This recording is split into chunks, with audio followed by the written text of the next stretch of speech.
Jelas aturannya di produk perundang-undangan kita. Ada hukuman pencabutan hak politik, ada upaya untuk memiskinkan lewat TPPU. Apa saja hukuman-hukuman tambahan? Ide-ide baru dari KPK, Pak Bushro? Yang pertama, TPPU kita galakkan sepanjang based on pada evidence ya. Kemudian yang kedua, semangat untuk menggalakkan TPPU itu semangat untuk menghormati undang-undang itu. Kalau nggak diterapkan, undang-undang ini pasif untuk apa? Kemudian selain itu, TPPU kita galakkan itu untuk memiskinkan koruptor. Karena koruptor itu orang yang dengan jabatannya memiskinkan rakyat. Ini yang harus selalu disampaikan pada publik agar mereka tidak memilih lagi calon kandidat koruptor itu. Bahwa korupsi itu menimbulkan problem kerugian keuangan negara, perekonomian negara, tapi juga sosial budaya yang itu haknya masyarakat juga. Masyarakat perlu kita edukasi dan karenanya ayo kita dorong Anda berhak loh untuk mengajukan gugatan perdatanya. Yang memiskinkan koruptor itu sudah seberapa berhasil? Kayaknya koruptor kita masih kaya raya tuh Pak Bushro. Dalam konteks pencegahan tadi disebut oleh Patra, itu benar itu. Tapi buat KPK sudah bukan isu lagi. Vonis yang responsif kepada koruptor itu apa? Karena koruptor mengalami metamorfosa, ada kaderisasi yang intensif itu kaderisasi. Lihat aja fenomena Nazarudin CS itu kan 40 kurang lebih 40 tahun. Sekarang ada fenomena kakak beradik, suami istri, bapak anak. Kan relung-relung keluarga itu sudah dirusak oleh koruptor. Hukuman pemiskinan koruptor. Ya.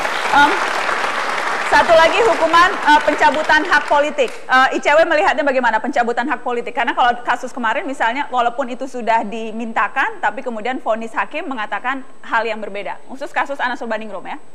Ya, kalau kami sendiri mendukung langkah ini ya, pencabutan hak politik. Ini reasonnya seperti apa? Tadi saya sampaikan di awal. Ada muncul kasus di mana terpidana kasus korupsi itu bisa mencalonkan diri sebagai anggota legislatif di Kalimantan Timur dan celakanya terpilih 3 orang walaupun digagalkan oleh KPU. Undang-undangnya bagaimana? Karena kalau undang-undang PT misalnya itu direksi yang membuat pilot perusahaannya, maka ia tidak boleh menjabat lagi menjadi direksi selama kurun waktu tertentu. Itu direksi yang membuat pilot loh. Kalau ini koruptor yang membuat kita rugi, undang-undangnya itu yang terjadi. Ketentuan di beberapa peraturan perundang-undangan tidak membuka itu, atau beberapa kepala daerah itu nekat gitu memaksakan mereka terpidana kasus korupsi menjabat jabatan strategis. Oke, pendapat Anda soal ini Bang Patra, pencabutan hak politik, wajar tidak kita mengharapkan pejabat publik kita memang orang-orang yang tidak tersangkut paut korupsi? Undang-undangnya jelas, diperbolehkan. Mahkamah Konstitusi uji materialnya jelas, hanya boleh 5 tahun. Maka yang perlu kita ambil dan kita respon adalah bagaimana rakyat, ya, bagaimana masyarakat membuka matanya. Maka disitulah perannya. Boleh tepuk tangan buat Bang Patra. Jadi tidak bisa disalahkan juga kalau produk undang-undangnya tidak membuat orang memang merasa bisa untuk melakukan itu. Maksud saya seperti ini, kalau memang undang-undangnya memperbolehkan calon legislatif adalah orang yang pernah terlibat korupsi, berarti memang tidak ada yang bisa kita lakukan? Ya, kalau di Undang-Undang Pemilu jelas sebenarnya dilarang, tapi ini problemnya adalah ini bisa lolos, kok bisa lolos? Kita mengkritisi beberapa hal. Pertama, proses rekrutmen di partai politik itu juga buruk.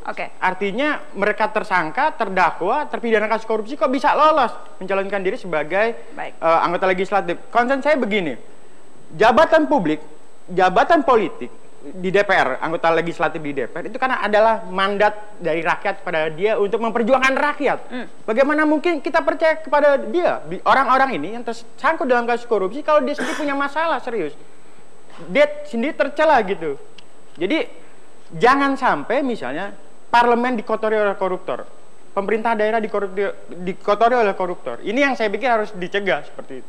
Seyogianya koruptor ini ditempatkan saja Mbak Nana di sebuah pulau yang terpencil, disuruh mereka menanam singkong, menanam padi supaya tidak memakan APBN mereka. Jadi menghidupi saja oleh dirinya sendiri.